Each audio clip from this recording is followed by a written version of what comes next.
ఫిబ్రవరి 21వ తారీఖున శ్రీమతి లతా గారి ఆధ్వర్యంలో గిరినార్ మహాయాత్ర వివరాల కోసం సంప్రదించండి. నమస్తే, వెల్కమ్ టు సుమన్ టీవీ. నేను పద్మిని. రేపటి పంచాంగాన్ని, రేపటి రోజుకున్నటువంటి వైశిష్ట్యాన్ని ఇప్పుడు చూద్దాం. రేపు 28వ తారీఖు జనవరి నెల 2026వ సంవత్సరం బుధవారం. శ్రీ విశ్వావసు నామ సంవత్సరం ఉత్తరాయణం, శిశిర ఋతువు. రేపు మాఘమాస శుక్లపక్ష దశమి తిథి సాయంత్రం 4:35 వరకు, తదుపరి ఏకాదశి తిథి. కృతికా నక్షత్రం పగలు 9:26 వరకు, తదుపరి రోహిణి నక్షత్రం. బ్రహ్మయోగం రాత్రి 11:54 వరకు, తదుపరి ఐంద్రం యోగం. గరజకరణం సాయంత్రం 4:35 వరకు, తదుపరి వాణిజ్యకరణం రాత్రి 3:16 వరకు ఉంటాయి. సూర్యుడు మకర రాశి శ్రవణ నక్షత్రం 2వ పాదంలో సంచరిస్తున్నాడు. చంద్రుడు వృషభ రాశిలో సంచరిస్తాడు.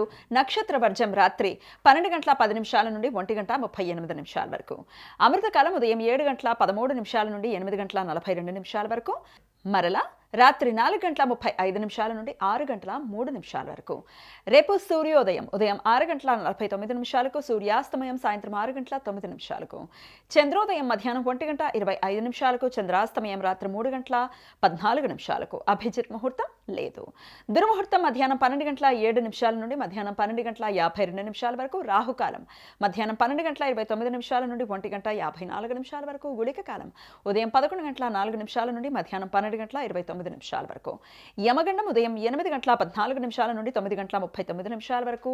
బుధవారం కృతికా నక్షత్ర కలయిక చేత రేపు సర్వార్థ సిద్ధి యోగం పూర్తిగా ఉంటుంది. ఈ సమయంలో నూతన వ్యాపార ప్రయత్నాలు చేయడానికి, కొత్త పనులు మొదలుపెట్టడానికి అనుకూలం. తిథి శూన్య నక్షత్రం రేపు సాయంత్రం 4:35 నుండి ఎల్లుండి ఉదయం 7:31 వరకు ఉంటుంది. ఏ మాసంలో అయినా ఏకాదశి తిథి రోహిణీ నక్షత్రం కలిసి వచ్చినప్పుడు రోహిణీ నక్షత్రాన్ని తిథి శూన్య నక్షత్రం అని పిలుస్తారు.